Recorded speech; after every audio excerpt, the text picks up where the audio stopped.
la question qui m'est souvent posée. Euh, Pourquoi est-ce que je ne parle plus autant du Christ, de christianisme, de théologie? C'est une question qui m'est parfois posée, notamment dans les lives. C'est une longue aventure. Je vais essayer d'être le plus clair, mais je vais sans doute oublier des éléments, parce que c'est une histoire qui s'étale sur des années.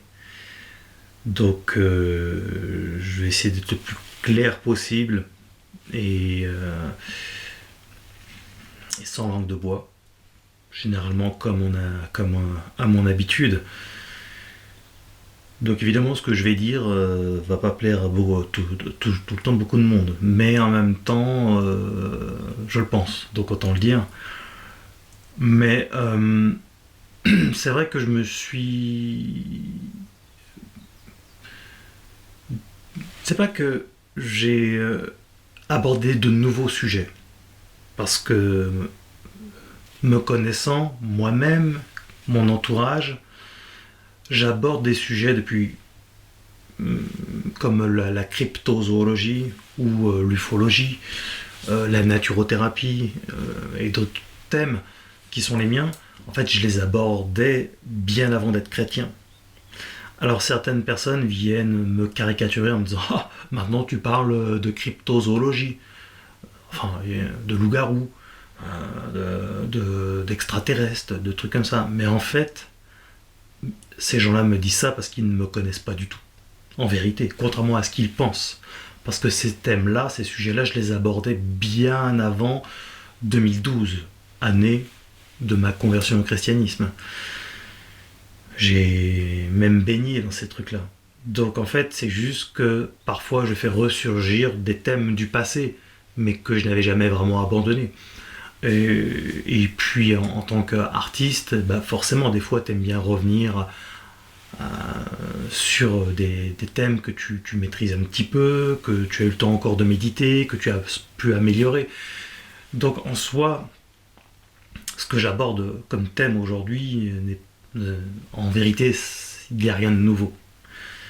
Ça sera nouveau juste pour quelqu'un qui ne me connaît pas vraiment, en fait, qui me connaît de nom, qui a regardé, qui m'a suivi pendant un certain temps, mais en vérité, c'est la seule vérité, c'est qu'il ne me connaît pas. Il a cru me connaître, seulement. Donc c'est vrai que quand j'étais en franc-maçonnerie et que je l'ai quitté vers 2013, j'ai eu ma conversion en 2012, donc il y a eu un chassé-croisé. Je suis d'abord passé par les mouvements néo-protestants évangéliques, que j'appelais pas protestants à l'époque. Je connaissais pas bien le protestantisme dans ces années-là. Je l'ai découvert avec le temps, je l'ai un petit peu étudié, et j'y ai trouvé une dimension sectaire, avec un véritable formatage, où on entend toujours les mêmes choses, le parler en langue, ils se mettent dans des trans pas possibles, ou persuadés de parler la langue des anges, ce que je ne crois en quoi je ne crois absolument pas. C'est bien évidemment, ils font référence au Corinthiens chapitre 13, quand même si je parlerai la langue des anges, si je n'ai pas le renoncement, je suis comme un... etc. Je connais tout ça, je n'ai pas besoin d'y revenir. C'est juste que je n'ai pas du tout la même approche. Pour moi, les phénomènes de glossolalie, de parler en langue, tout ça, il ne faut pas comprendre ça au sens littéral. D'ailleurs, la Bible n'est pas, la plupart du temps, à mes yeux, à prendre au sens littéral. Il y a énormément de symbolisme et même une dimension voilà, symbolique, avec un style chimérique, avec une historicité à prendre en compte, et même une dimension liée à la physique quantique. Donc, si tu veux, je n'ai pas, avec l'âge, avec le temps, avec un petit peu d'études, je n'ai pas eu la même ligne directrice que ces protestants-là. Je voyais bien un plafond de verre. Je voyais bien aussi qu'il répétait toujours la même chose. Jésus n'est pas une religion, c'est une relation. Alors techniquement, religion signifie relier. Donc par définition, nous sommes reliés par la même foi. Donc ça devient une religion. C'est juste la définition. Mais ils disent ça pour mettre de côté l'Église catholique contre laquelle souvent ils combattent de façon frontale ou pas. Des fois, ça peut être de façon détournée. Mais en vérité, il y a un combat contre le catholicisme. Protestant signifie notamment protester. Pas juste la notion d'apporter l'évangile, mais aussi de protester.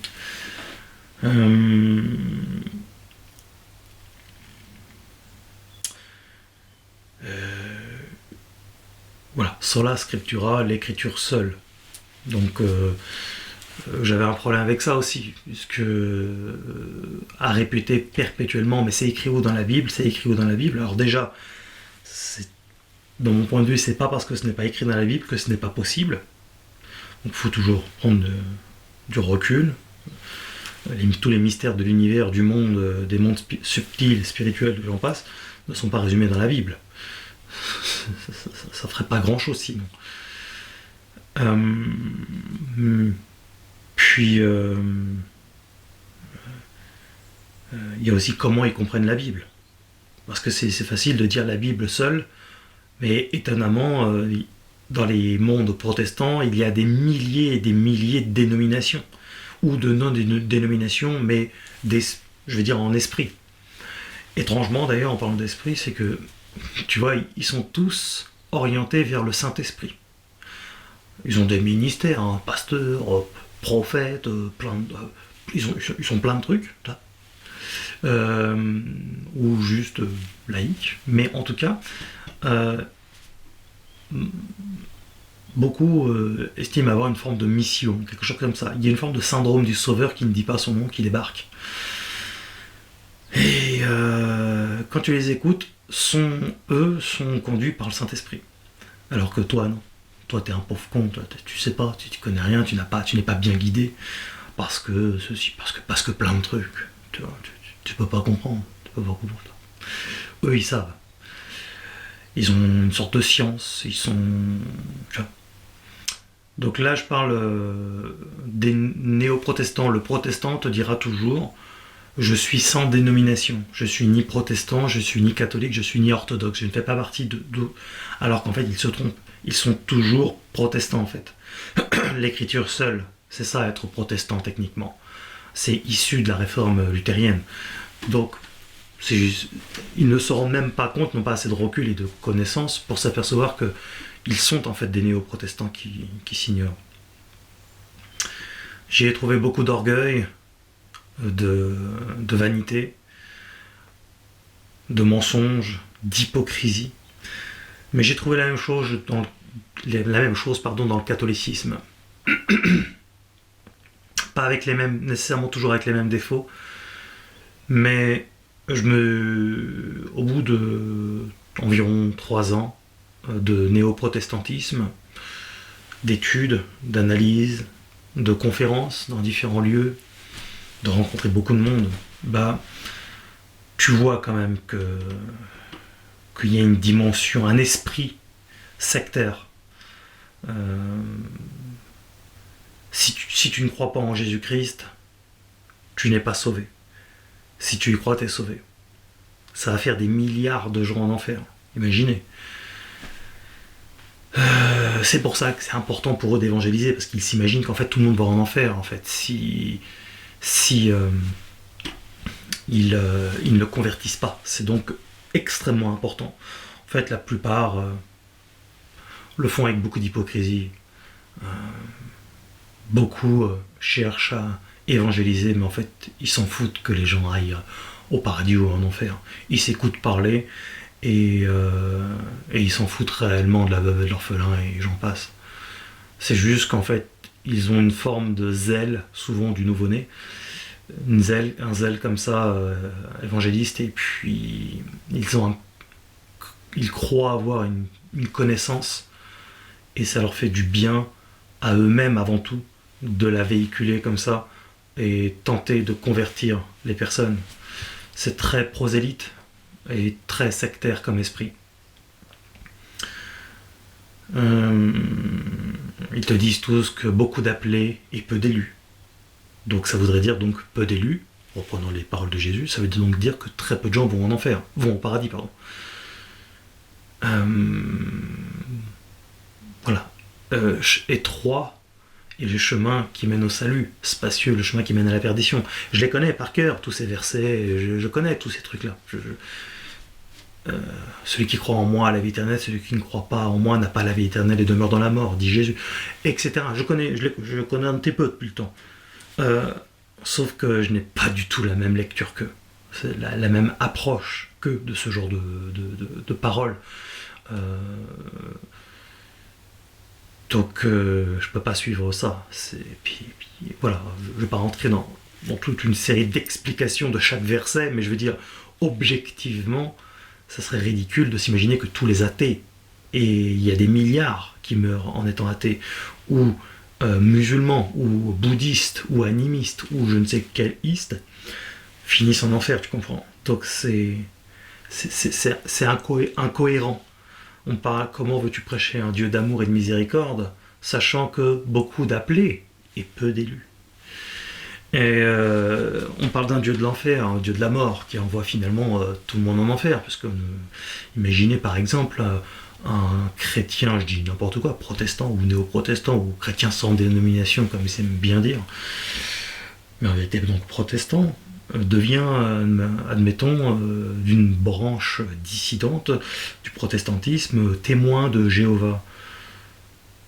Ou par exemple même, pire, il devient bouddhiste, il se met à croire à la réincarnation, ou hindouiste, ça veut donc dire que cette personne-là est damnée, puisqu'elle ne croit plus que Jésus-Christ est Seigneur Dieu, Dieu fait homme, mort en croix, à la croix, pour la rémission des péchés, ressuscité, etc. Toute la dogmatique de base. Donc, puisqu'un bouddhiste ne peut pas croire ça, parce que sinon il ne serait plus bouddhiste. Donc, ça voudra donc dire que cette personne ira en enfer. Voilà. Pas de place pour l'erreur au paradis. T'avais qu'à pas te tromper. T'as connu la vérité, maintenant, c'est une lecture tout à fait enfantine et ridicule. Mais quand on est dans ces mouvements sectaires, on y croit et on se pose pas toutes les bonnes questions, je pense. C'est ce par quoi je suis moi-même passé. Et on devient dur. Et orgueilleux. Et je le suis toujours. Orgueilleux. J'ai toujours mon orgueil et beaucoup de défauts. C'est facile de le dire dans son entourage, c'est facile de l'écrire dans les commentaires. C'est pas la même chose de le dire publiquement devant tout le monde. D'ailleurs, l'ego n'est pas nécessairement glorifié, mais c'est une réalité. Il n'y a pas de quoi se relever la nuit en vérité. J'ai connu le monde catholique, mais je me forçais d'aller à la messe. Je me forçais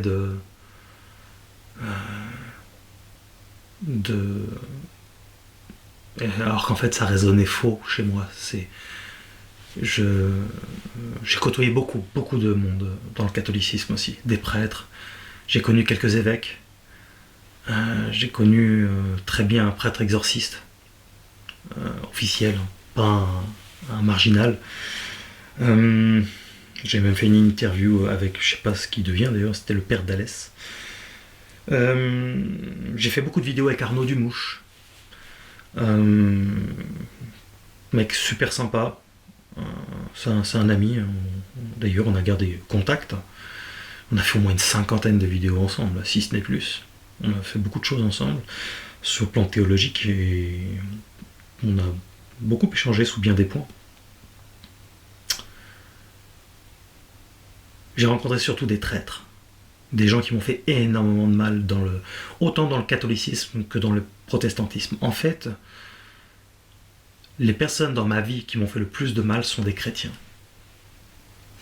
Tu vas me dire, ouais, c'est à l'image de Jésus, avec son propre peuple, mais je ne reprendrai pas cet exemple-là parce que je n'arrive pas à l'ombre de la cheville de Jésus.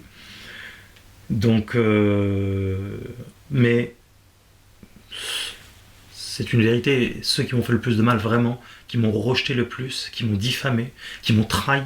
Rien qu'en 2025, j'ai eu 3 trahisons, avec toujours des bonnes excuses, hein, qui sont évidemment complètement farfelues et absurdes. Des trahisons. 2025, c'était l'année des trahisons. De gens que je côtoyais depuis des années, qui ont réussi à me trahir pour rien. Pour rien du tout, parce qu'en fait, je leur ai jamais rien fait de mal. Ce sont des chrétiens.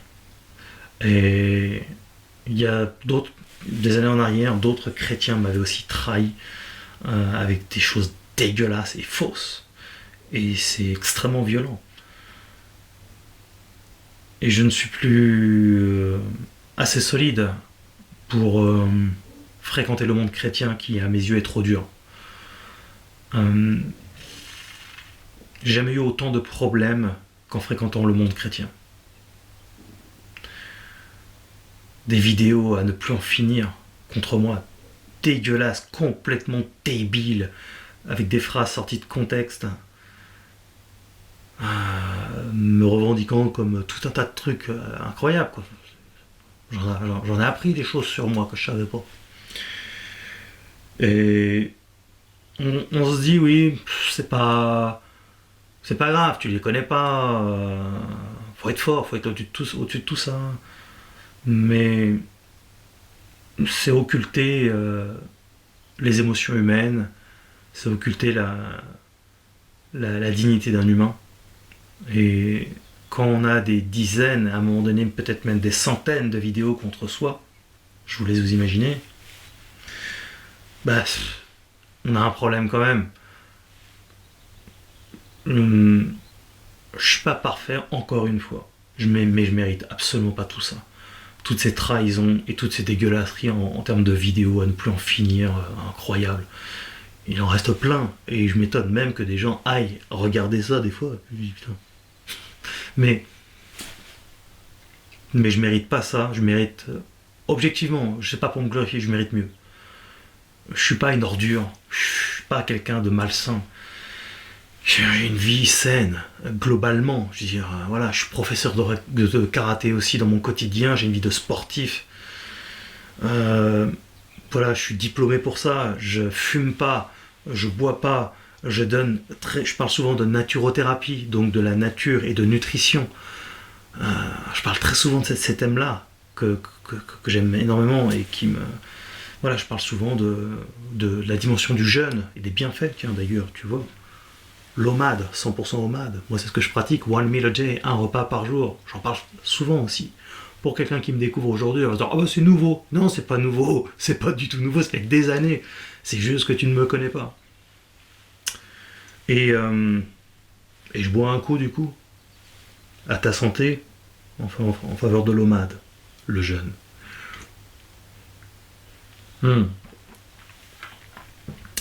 J'adore boire de l'eau, devant en temps il n'y en aura plus. Mais Dieu, ça fait 20 ans déjà. Bon, blague à part, tu vois. J'avais été jusqu'à la confirmation. Donc j'ai été confirmé, c'est bon, je suis confirmé. Mais la vérité, c'est que j'ai beaucoup de mal avec le monde chrétien. J'ai rencontré des bonnes personnes dedans, tout le monde n'est pas mauvais. Mais je me sens toujours quand même plus catholique que protestant malgré tout, notamment de culture en tant que français patriote, avec des valeurs, des belles valeurs catholiques, patrie, famille, etc. Seulement, la vérité c'est que je n'aborde pas nécessairement toujours les sacrements de la même façon. La vérité c'est que je n'ai pas toujours la même lecture, parce que je me suis beaucoup intéressé, ça fait des années. Là aussi ça sera nouveau pour quelqu'un qui ne me connaît pas, mais ça fait des années que, je sais pas, peut-être 7 ans, 8 ans, que je m'intéresse beaucoup à la neurothéologie. Et c'est pas connu en France, à la neurothéologie. Donc on aborde la théologie à la lumière de donc des textes, c'est une chose, mais de la recontextualisation de ces textes-là, avec une lumière historique, herméneutique, mais aussi la neuroscience, la physique quantique, la parapsychologie et la philosophie. Quelque chose d'assez commun d'ailleurs dans l'église catholique, la philosophie. Mais ça m'a permis, selon moi, d'avoir une grille de lecture plus vaste, plus étoffée et plus équilibrée pour mieux comprendre les textes.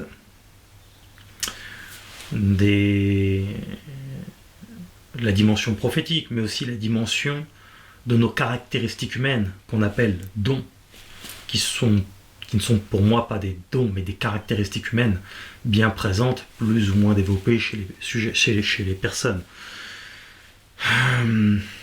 Étant des créatures de Dieu, nous sommes par définition des êtres extrêmement techniques, extrêmement complexes, avec des facultés extrasensorielles naturelles.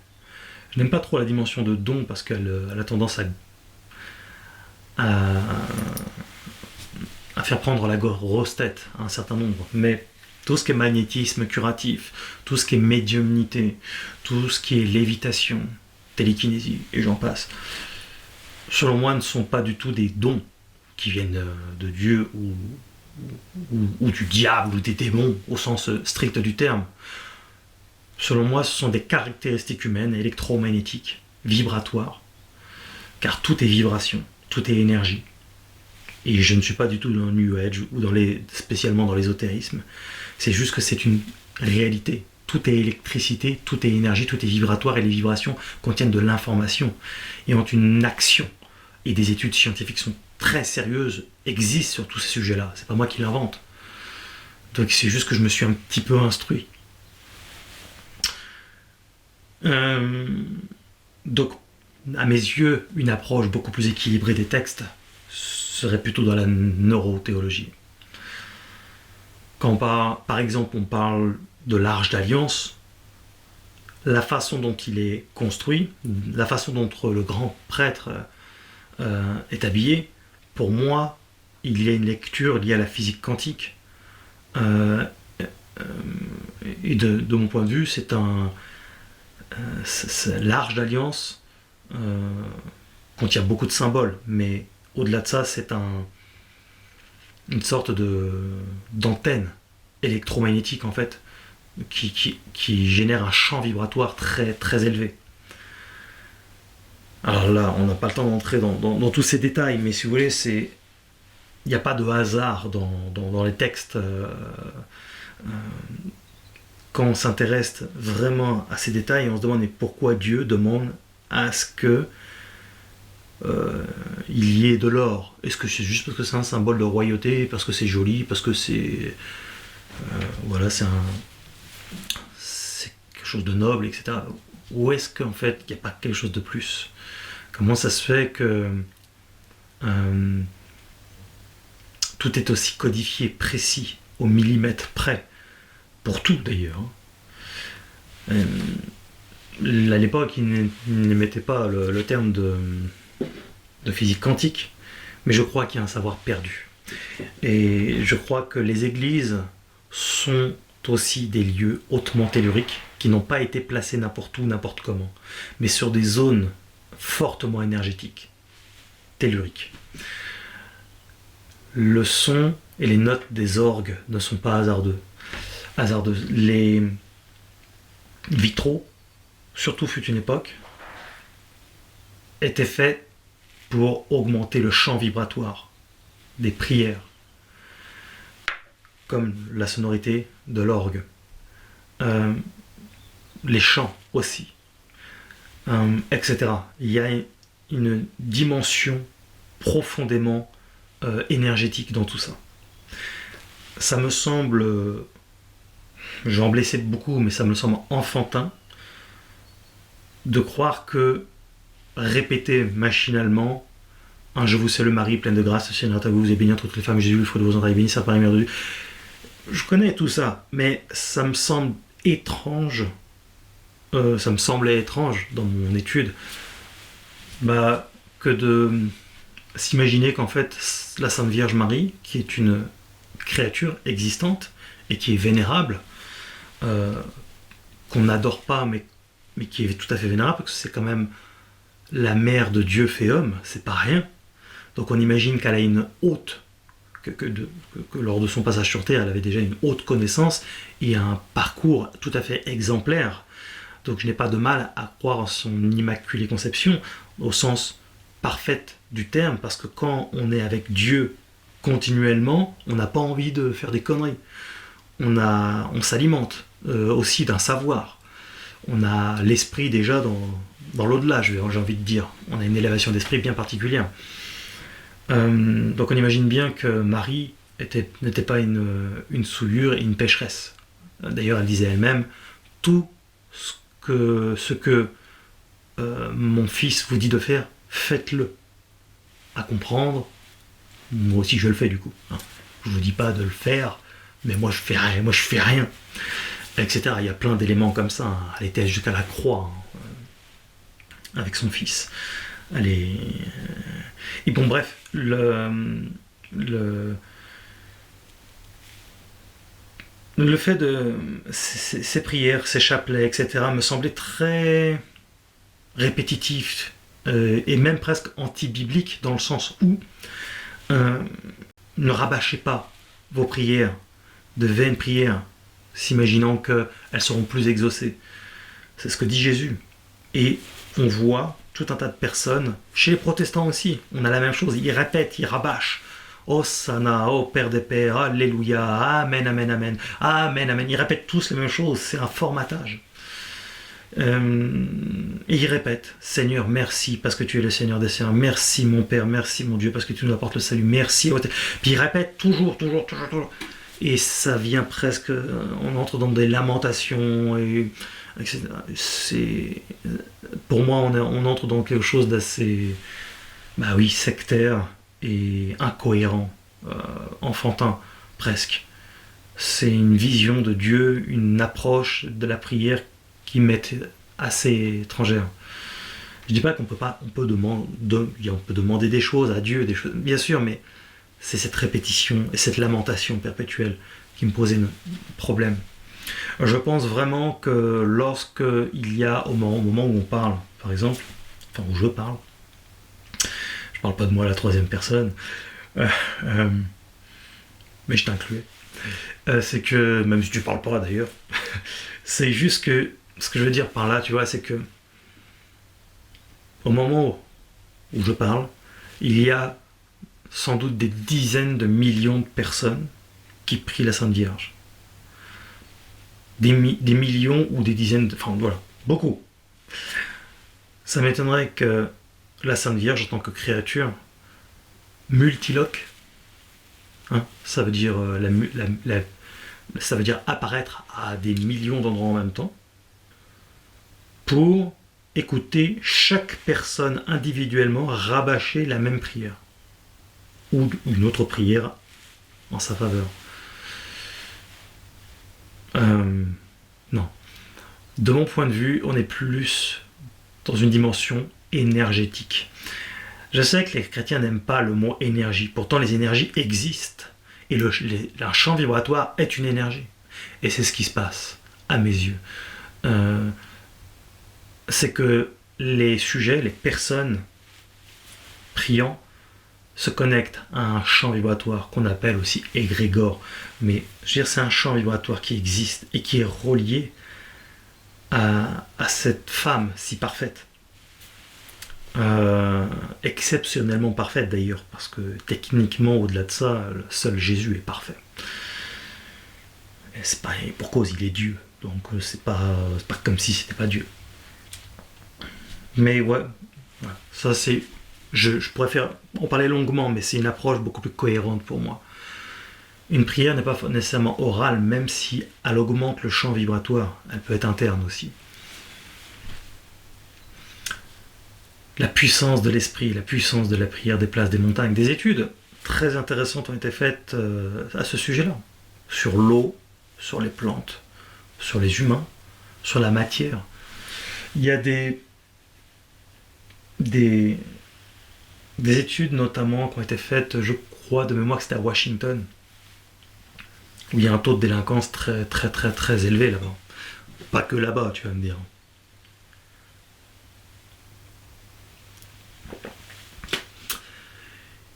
Un petit ricard en attendant l'heure de l'apéro. Et là, ça fait alcoolique un petit peu. Non, blague à part. Ouais, à Washington, ils expliquaient que il y avait une étude théologico-social, en demandant à des personnes de prier pour la paix dans Washington. Alors ils ont pris toutes sortes de personnalités avec une inclinaison divers comme musulmans, athées, shintoïstes, juifs, chrétiens, ce que tu veux. Il y avait toutes les religions, toutes sortes de philosophies. Et ces personnes ont vraiment prié. Et ceux qui ne croyaient pas qui n'avaient pas l'esprit déiste, qui ne croyaient pas en Dieu, comme les athées, donc c'est une religion antidéiste, en fait c'est une forme d'auto-déification indirectement, mais bon bref, quand je dis religion en son terme étymologique, d'être relié, pas nécessairement avec la dimension du divin, mais parfois on peut s'auto-diviniser, non pas dans la parole, mais voilà, centraliser l'homme au centre de tout. Mais bon, je ne vais pas philosopher plus longtemps là-dessus, mais de mon point de vue, dans mon narratif, l'athéisme est une religion. À partir du moment où on est relié par la même foi. Là, en l'occurrence, c'est la foi en le néant, en rien, en fait. C'est le premier dogme. Il y a plusieurs dogmes dans l'athéisme, et le premier dogme, c'est Dieu n'existe pas. Donc, puisque je disais, donc ils ont émis des pensées positives.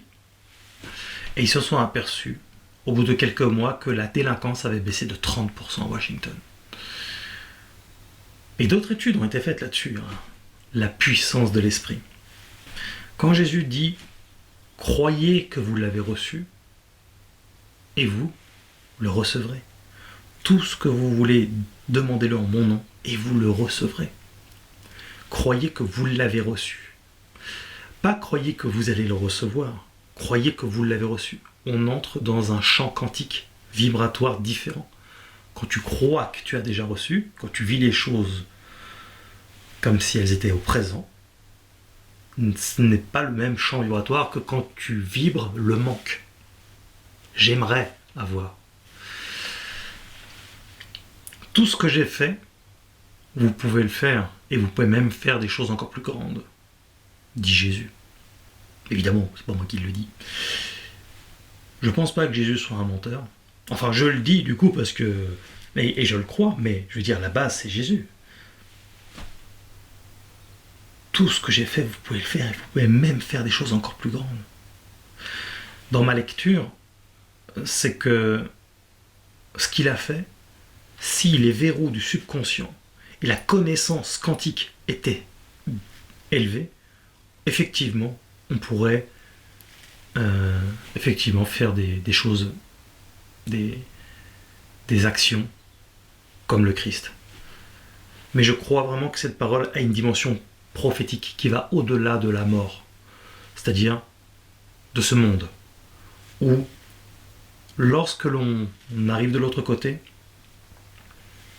à la rencontre avec le retour du Christ, là aussi, moi je ne crois pas en un Christ qui revient sur terre, je crois vraiment au Christ qui revient à l'heure de la mort pour tout le monde, individuellement, le retour du Christ avec toute la smala, hein.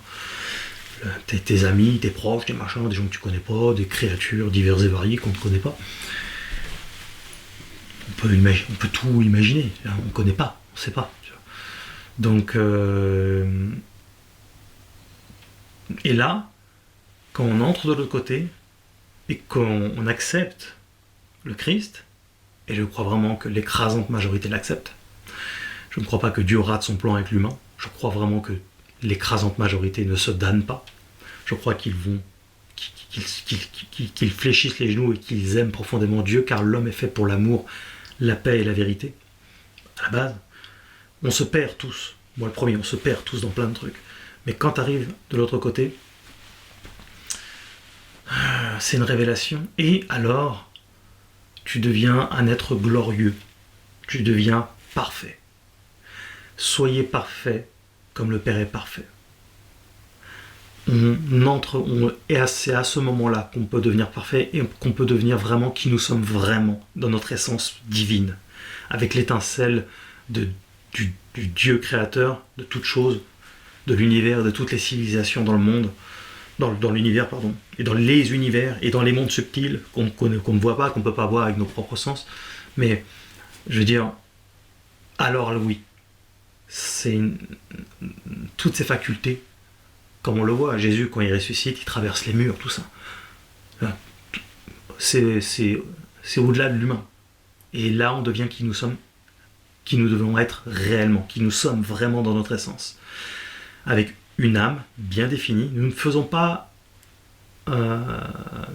égaux, nous sommes plutôt complémentaires, et nous sommes très différents les uns des autres, avec des caractéristiques et des émotions et des choses différentes, mais nous devenons vraiment qui nous devons être de l'autre côté à mes yeux.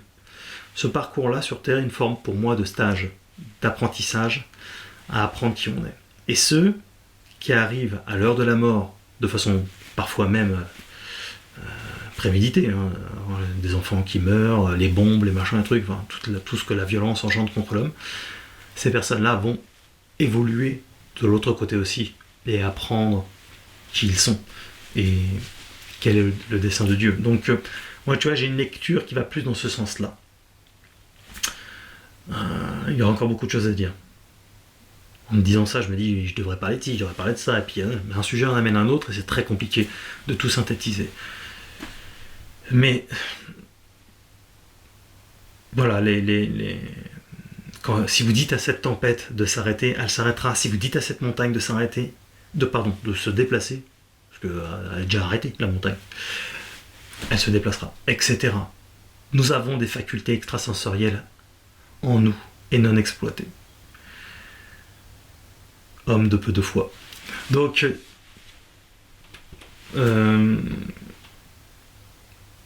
l'obscurantiste, le fanatique, s'ignore. L'obscurantiste et le fanatique s'ignorent. Je le répète 2 fois. Parce que je crois que c'est tellement vrai, tellement important. J'ai jamais rencontré quelqu'un qui te dit « Ah bah moi je suis obscurantiste, ah moi je suis fanatique ». Qui damne tout le monde, qui t'explique pendant 3 heures avec des vidéos, répétition, machin truc à y revenir, tout ça. Tu sais, parce qu'il n'y a pas autre chose à faire en plus. Tu vois, il n'y a pas des gens à sauver, il n'y a pas des gens à aller voir dans les hôpitaux, dans les prisons, dans les gens dans la merde, etc. Non. Il faut s'attarder sur des pauvres cons comme moi. Tu vois. Ça, c'est vachement important. Tu vois. L'ego. Quand quelqu'un fait une vidéo contre moi, je suis pas sûr que je pèse beaucoup dans le système. Sur le système, je suis pas sûr que je sois un gros problème pour la société. Eh ben non, faut prendre du temps pour ma petite gueule. Ce qui est ridicule en soi, ça n'a ni queue ni tête, aucun sens. Si on veut combattre des vrais combats, parlez des réseaux pédosatanistes. Faites des tonnes et des tonnes et des tonnes de vidéos contre ça. C'est un tout petit peu plus important, ces problèmes-là, que ma petite personne à la con. Tu vois. Enfin, je sais pas, faut être cohérent, tu vois ce que je veux dire. Donc, vous dites toujours, je passe un peu du coq à light, mais c'est lié. Vous dites toujours cette énergie-là, la façon dont elle est orientée, vous savez tout de suite que ça va être de la merde, ça va être faux, ça va vous tirer vers le bas, vous allez en prendre que des conneries sur moi, etc. Mais ces gens-là m'ont fait vraiment beaucoup de mal. Et ça continue. Bien sûr que ça me touche. Si ils ont... moi je suis chrétien, moi je suis au-delà de tout ça, moi je m'en fous de... Non, la vérité c'est que c'est violent. C'est que ça s'apparente à du cyberharcèlement. Et la justice s'en fout de tout ça, si tu veux. Tu peux pas passer ta vie à porter des plaintes et tout ça, machin truc, c'est pas possible. Non, c'est juste que c'est hyper virulent. Et dans tous les domaines, il y a ça. Dans tous les milieux. Là où il y a l'humain, ça devient vite le bordel. Mais le milieu le plus violent que j'ai connu de ma vie, à l'au de mes 46 ans, c'est le monde chrétien. Même entre eux, se foutent sur la gueule, entre prêtres, entre théologiens, tout ça, ils arrivent à se foutre sur la gueule entre eux. Pourtant, ils ont le même magistère. Ils ont la même tradition. Quoique, non, parce que entre Vatican I, Vatican II, CD vacantistes, et puis d'autres mouvements groupuscules un peu sectaires, apocalyptiques, qui s'imaginent que la fin du monde est proche, chose que je ne crois pas du tout.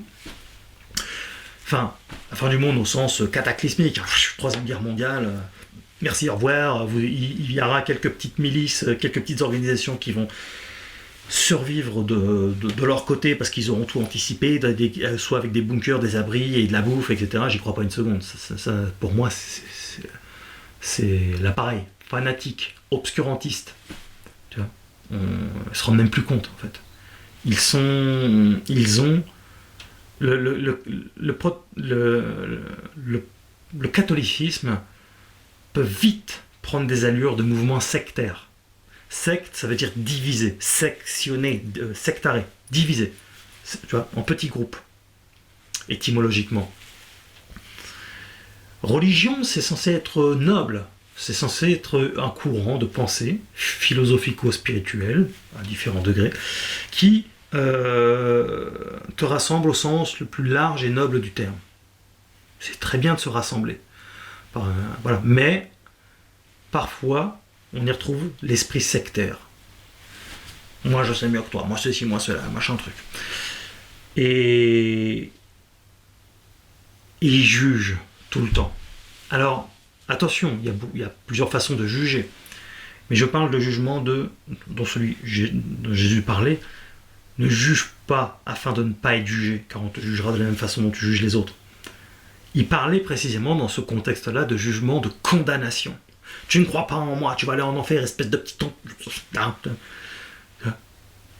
Je t'ai trompé. Et tu veux pas écouter le clergé, tu veux pas écouter notre raison. Hein. On t'explique, pourtant c'est écrit là, clairement. Tu vois, on montait catéchèse, machin truc. C'est écrit là, machin truc. Bam, bam, bam. Tu vois.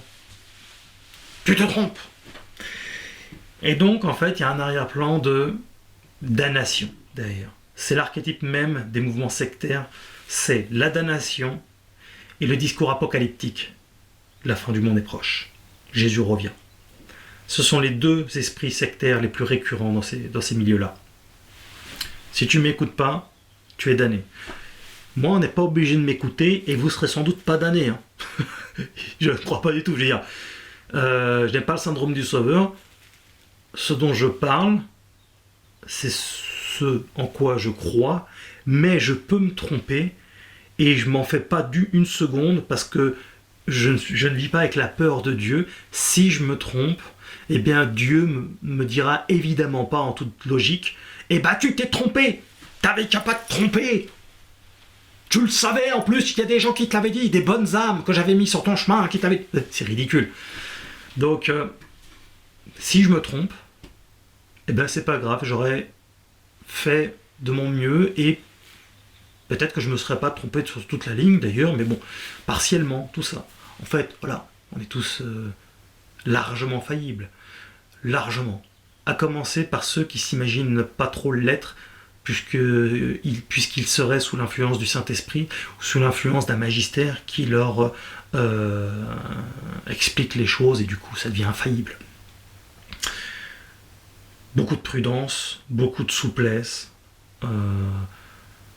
avec tout ça. Donc, voilà pourquoi je ne parle plus de tout ça, parce que je suis trop différent. Bien que catholique de tradition, je reste quand même un catholique très marginal, très subversif à mon insu, parce que franchement, j'ai pas le sentiment d'être subversif, d'être mauvais, d'être orgueilleux et d'être mauvais, quoi. Je n'ai pas le sentiment non plus de dire des trucs de malade, des trucs de fou, quoi.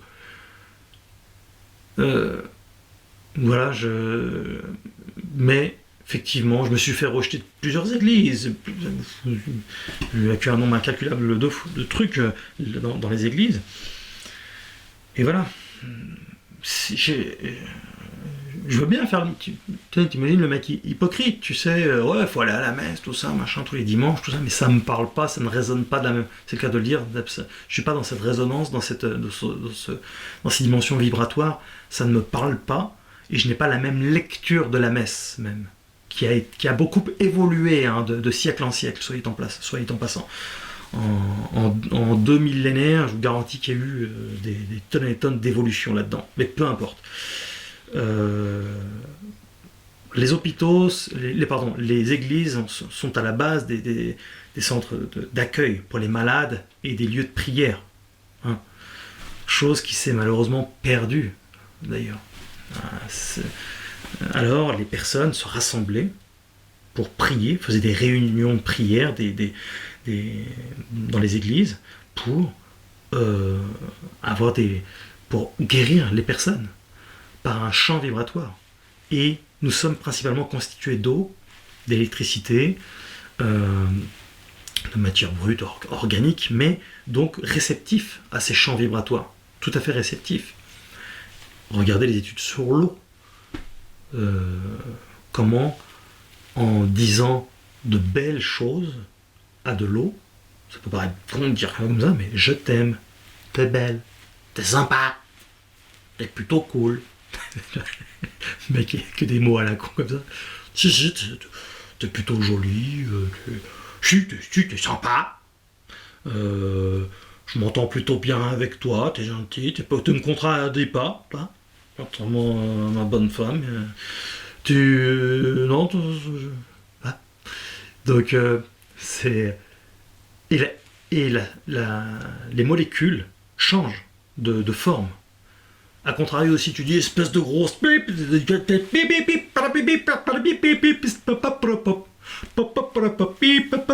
tu vois, et bien, les molécules changent de forme aussi. Elles deviennent désharmonieuses. Nous sommes des êtres électromagnétiques et à mes yeux, la bonne, le meilleur chemin pour avoir une approche équilibrée, c'est la neuroscience et ça s'étudie. La parapsychologie, on étudie beaucoup ça, hein, ces phénomènes de champ vibratoire, la puissance du psyché, tout ce que cela peut engendrer. Il y avait des études qui ont été faites un peu, je pense au Padre Pio, sur des personnes qui ont été hypnotisées, on leur omet on leur suggère tout un tas de choses pour qu'ils puissent générer des stigmates. Les stigmates du Christ, les 5 plaies du Christ. Incroyable mais vrai, au bout de quelques mois, les sujets commençaient à générer des rougeurs au niveau des stigmates, juste par la puissance de l'esprit. Alors, imaginez ce que ça fait au bout de quelques années. Imaginez même des personnes qui ont une foi, mais c'est le cas de dire, à dépasser les montagnes, c'est naturel et qui est là, enfin, ce qu'elle peut générer. Et il y a des choses à comprendre, à étudier. Donc, je ne côtoie plus de chrétiens aujourd'hui. Enfin, j'en connais 2, 3, vite fait, mais c'est tout. Ça m'arrive occasionnellement d'aller à l'église, mais quand il n'y a personne, pour être tranquille. Je pourrais parler de beaucoup de sujets, de l'approche que j'en ai eu avec le temps. Je suis pas le seul, soit dit en passant. Mais, parce que, encore une fois, là je parle de quelque chose d'un peu dissident pour les protestants ou les catholiques, ou les orthodoxes, mais il n'y en a pas très peu en France. Ouais, ça va leur paraître hérétique, ça va leur paraître, vite, faut faire une vidéo et le dénoncer. Vite, faut que je lui dise dans les commentaires qu'un truc à la con, pour lui dire qu'il se trompe, qu'il dit n'importe quoi. Mais, parce que non, il se trompe pas. Mais ouais, c'est la parapsychologie. C'est intéressant, par exemple, de s'intéresser à ce qu'explique Yves Lignon, qui est un parapsychologue, qui a beaucoup de choses à apprendre à ceux qui l'écoutent. Mais il y en a d'autres, il y en a plein d'autres. Donc, donc je suis toujours totalement chrétien. Rien n'a changé par rapport à ça. C'est juste qu'en fait, j'évolue en tant que chrétien. J'ai un parcours dissident, marginal à l'église. Et je me sens très bien avec ça. Je le vis très bien. C'est juste que voilà, je ne fréquente plus le monde chrétien parce qu'il est trop virulent, trop violent, trop hypocrite à mes yeux. Et voilà. On est toujours déçu par l'humain, mais c'est vrai que le monde le plus virulent et décevant, c'est le monde chrétien à mes yeux. Voilà, je dis pas ça pour blasphémer évidemment, je dis pas ça pour je sais pas quoi. C'est juste que je l'ai vécu. Je l'ai vécu, ça fait bientôt 15 ans que je suis chrétien, j'ai vu beaucoup de monde, j'ai rencontré beaucoup de monde, j'ai fait un nombre de vidéos, de conférences à ne plus en finir. C'est pas comme si j'avais rien fait et je vais pas. J'ai écrit des bouquins à ce sujet-là, bon, qui ne sont plus édités. D'ailleurs, bon, il y a 4 livres édités qui n'ont rien à voir. Hein. C'est sur la vampirologie et sur la cryptozoologie. Voilà, ça c'est 2 livres. Donc, qui sont Loup-garou, la révélation et Loup-garou, les secrets dévoilés. On parle de cryptozoologie, donc ça n'a rien à voir avec la lycanthropie ou tous les trucs cinématographiques. Et là, ce sont 2 livres sur la vampirologie. Donc, ce livre-là s'appelle Vampirologie, et ça, c'est le vampire de Highgate. Donc, j'explique toutes les formes de vampirisme existantes et non existantes. Je parle évidemment des vampires du cinéma, mais pas seulement. J'explique bien que les vampires existent. Et moi, j'ai eu affaire à beaucoup de vampires dans le monde chrétien. Des gens qui te prennent ton énergie, qui te cherchent à te vider, à te nuire, à te faire du mal, et à t'utiliser pour eux qui puissent devenir calife à la place du calife, tu vois. Ce sont des vampires qui s'ignorent. Les vampires existent réellement, mais pour bien comprendre ma pensée, il vaut mieux me lire. Et puis le vampire de Highgate, ça c'est mon dernier livre que tu connais. Une histoire incroyable qui a défrayé la chronique dans les années 70, 80. Et je l'ai beaucoup étudié, j'ai pas mal été à Highgate, au nord de Londres. J'ai fait quelques reportages là-bas d'ailleurs, à fut une époque. Donc oui, oui, je dis, quand je disais tout à l'heure, les gens me connaissent pas vraiment. Souvent, c'est les gens qui s'imaginent le plus me connaître, ils me connaissent pas. C'est qu'ils disent, ah bah maintenant tu parles du vampire de Highgate, ah bah encore un truc nouveau. Bah non, parce que si vous me connaissez, il y a par exemple 10 ans, j'avais déjà fait un reportage là-bas. On me voit dans le cimetière de Highgate, où je parle de cette histoire-là qui a défrayé la chronique, qui a fait venir les médias du monde entier. J'explique un peu ce qui s'est passé, tout ça, donc j'ai fait une vraie étude autour de ça. Un sujet qui m'a passionné. Donc moi je me résume pas au christianisme, il y a plein de choses dans la vie qui m'intéressent. Je vais vous venir dernièrement OVNI France, le sujet des ovnis qui me passionne au plus haut point et qui ne va pas du tout à l'encontre de la dogmatique chrétienne d'ailleurs. Bien au contraire d'ailleurs, ça y ajoute c'est une valeur ajoutée à la dimension chrétienne, à mes yeux. On pourra en parler longuement aussi. Mais c'est pas des démons, c'est pas des... Les humains, non, c'est pas que les démons n'existent pas, c'est que les humains, à 99,9%, sont largement assez cons pour se tirer une balle dans le pied tout seul, ils n'ont pas besoin de démons. Je veux dire, c'est... Là aussi, il y a beaucoup de symbolisme dans la Bible, où voilà, on reprend le dictionnaire infernal avec la hiérarchie des démons, là aussi, tout ça c'est folklorique, voilà, c'est de la littérature avant tout. Voilà, on le voit même chez les cas de possédés, l'écrasante majorité du temps, à 99,9%, ne sont pas possédés. Alors après, je le connais, ils vont me dire, ouais, tu fais partie de la génération progressiste qui ne croit plus aux démons. Alors que je viens de dire l'inverse. C'est pas que les démons n'existent pas. Je minimise vachement leur influence, et par contre, ces personnes, eux, minimisent vachement la puissance de Dieu et les capacités de ces créatures que nous sommes. Et moi, c'est ce que je pourrais leur reprocher. Accorder trop d'importance aux démons et pas assez aux grandes choses, aux belles choses et à nos caractéristiques divines. Nous ne sommes pas des dieux, nous sommes des créatures de Dieu, et lorsque nous aimons le Christ comme Dieu, nous devenons alors fils de Dieu. Ça veut dire, fils de Dieu, ça veut dire suivre le plan divin autant que faire se peut. Parce que je ne dis pas que je le suis tout le temps, hein, parce que je suis largement assez con pour faire tout un tas de conneries aussi. Et moi, je m'intègre dans tout ça. Je suis pas orgueilleux et égocentrique au point de croire que moi, je suis mieux que les autres. Je parle juste avec un tout petit peu d'intelligence, je crois, un tout petit peu, parce que je suis pas un intellectuel. J'essaie de formuler mes mots et d'essayer de me faire mes phrases et structurer mon verbe pour être le plus compréhensible possible. J'apprends toujours, D'ailleurs, tu vas me dire, tu vas apprendre toute ta vie, et t'as raison. Mais voilà, j'ai ouvert donc OVNI France il n'y a pas longtemps. Après Loup-Garou France, il y a plus de 5 ans, 5 ans et demi. Et j'ai ouvert OVNI France. Le sujet des ovnis, mais je m'y intéresse depuis que je suis gamin. C'est pas nouveau du tout, du tout, du tout. D'ailleurs, il y a 10 ans, j'avais sorti un livre là-dessus, qui s'appelle OVNI et Bible. Donc j'ai pas attendu après OVNI France. Ce livre n'est plus édité. Mais voilà, si vous vous intéressez au phénomène ufologique, je fais beaucoup de témoignages, je vais faire un petit peu de reportage de terrain prochainement, cette année, l'année prochaine. Dès que j'aurai récolté suffisamment de budget, on va pouvoir faire quelque chose, un peu de terrain aussi.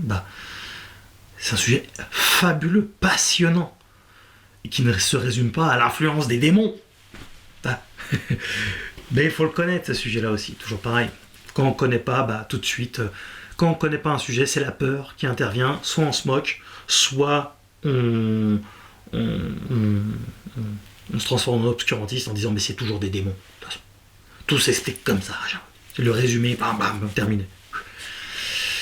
Non, c'est plus complexe que ça. Ça s'étudie. Et je vous garantis que la plupart des personnes dans le monde chrétien n'étudient pas l'ufologie. Je dis pas qu'il y en a pas, il y en a. Mais l'écrasante majorité, les prêtres ne sont pas fermés pour ça. Ils font quelques années de théologie, quelques années, généralement c'est 3 ans de philosophie. Pas tous les jours, hein. Ça s'est étalé sur le long terme, tout ça, mais voilà. Ils sont formés aussi dans une école, c'est bien tac, c'est extrêmement cadré, c'est un peu comme le doctorat, tu vois, t'es cadré, t'as ça, voilà ce que tu dois apprendre, voilà c'est comme ça, voilà le dogme est celui-ci, c'est comme ça, c'est pas autrement, voilà pourquoi, machin, Puis il faut pas que tu poses trop de questions. C'est comme un militaire, poser trop de questions, c'est déjà commencer à être dissident. Moi je suis pas comme ça. Je pose des questions, et quand ça résonne mal, soit je peux mentir et faire comme si, d'accord, puis en fait je leur mens, ou en fait, non, pas d'accord, et je ne vais pas vous suivre. Je suis quelqu'un de trop vrai, trop authentique, malgré mes défauts, pour pouvoir faire preuve d'hypocrisie avec ce monde-là. Donc voilà, il y aura encore beaucoup de choses à dire, mais voilà. L'année prochaine, non, pas l'année prochaine, peut-être fin de cette année 2026, parce qu'au moment où on parle, on est en février 2026, il est probable que je vais sortir dans les mois à venir un livre sur le phénomène OVNI, parce que l'autre livre n'est plus édité, celui que j'ai écrit il y a 10 ans. Donc ça s'appelle OVNI, la vérité n'est plus ailleurs. Et donc on parlera justement de la dimension théologique dedans aussi. Il y a plein de trucs. Je fais des analogies, il y a plein de trucs. C'est un livre assez costaud, il va faire peut-être 400-500 pages, parce qu'il y a tellement de choses à dire. J'ai tellement bossé ces sujets-là, après il faut structurer ton phrasé, pour que ça soit aussi surtout simple et bien compris de tout le monde. Il faut que même un pauvre con puisse comprendre. Si moi je peux comprendre, j'estime qu'alors n'importe qui devrait pouvoir comprendre. Mais aussi, je travaillerai sur un autre thème qui est la neurothéologie justement et l'approche christique. Voilà, donc ça c'est un thème qui viendra en temps voulu. Mais voilà, si vous voulez des vidéos un peu plus de ce genre-là, que j'aborde plus la dimension neurothéologique à ma façon, vous pouvez vous poser vos questions dans les commentaires. Peut-être que je vous répondrai, je ne sais pas, on verra. Peut-être que il y a peut-être d'autres thèmes que vous aimeriez que j'aborde, mais quoi qu'il en soit, voilà, c'est vrai que je parle. Quand il y a des questions en live, j'y réponds, donc j'en parle toujours, mais j'ai vachement freiné là-dessus. Ce monde chrétien, c'est pas que je le vomis, mais ça y ressemble. Alors voilà. Peut-être que les personnes qui me fracassaient fut une époque sur les réseaux sociaux, s'imaginant bien faire, regretteront, mais je ne pense pas. Car quand on est con. Mais tu vas me dire, avec les cons, on ne change pas d'avis, mais voilà. Mais aussi, ils ont peut-être un peu moins de grain à moudre. Certains se disent, mais quand est-ce qu'il va revenir, qu'on lui tape encore sur la gueule, qu'on trouve encore le petit mot, le petit truc, la phrase, le machin, le truc. Il faut bien occuper sa vie de merde. Quand on n'a pas de vie, et quand on est de toutes les batailles, bah ouais, on s'attarde sur des choses comme ça, inintéressantes, car j'estime vraiment, vraiment, et encore une fois, je me répète, mais je fais ce que je veux, c'est ma vidéo, c'est que je pèse rien, moi, je suis pas grand chose, et je n'ai pas l'orgueil d'imaginer que je vais laisser une trace sur Terre non plus, tu vois. Je vais laisser une mémoire qui va durer un siècle ou deux, puis terminer, quoi, tu vois. Et c'est pas mon but de laisser une trace. Et les gens qui s'attardent sur les mauvais combats devraient penser vraiment réseau pédosataniste. Pas juste Epstein, il y en a plein d'autres, des trucs comme ça. Ceux qui sont vraiment, qui ont envie de dénoncer le mal, de dénoncer les gros problèmes. Pensez à la pédophilie, pensez à ces choses-là. Là, vous avez un gros travail, un gros travail. Moi, vous n'avez aucun travail, il n'y a rien à faire. Vous perdez votre temps. Mais voilà, moi, ça m'a juste fait du mal. Et ça m'a invité à justement à prendre de la hauteur, à aller de l'avant et parler d'autres choses et continuer des films, car je fais toujours du cinéma, faire d'autres reportages, écrire d'autres bouquins, des trucs comme ça. Je m'adapte, mais c'est pour moi un monde assez dégueulasse. Pour paraphraser le père François Brune, qui s'en est pris plein la tronche aussi, disait que l'église était un panier de crabes. Et il a raison. Je dis pas que tout est mauvais. Je dis pas que tous les gens sont mauvais dedans. Mais je dis que globalement, le milieu n'est pas reluisant. Malgré tout. Voilà. Hypocrisie. Mais le pire des mondes, dans la sphère chrétienne, c'est les néo-protestants. Il y a toujours des exceptions qui confirment la règle, bien sûr, mais globalement, ce sont eux qui sont les plus problématiques à mes yeux. Voilà ce que je peux te répondre. Et encore, j'ai été long, mais là je synthétise vachement. Parce que c'est l'histoire de 15 ans de vie, et de beaucoup de souffrances, et de beaucoup de bons souvenirs aussi, malgré tout. Mais la trahison, les pires trahisons, venaient du monde chrétien.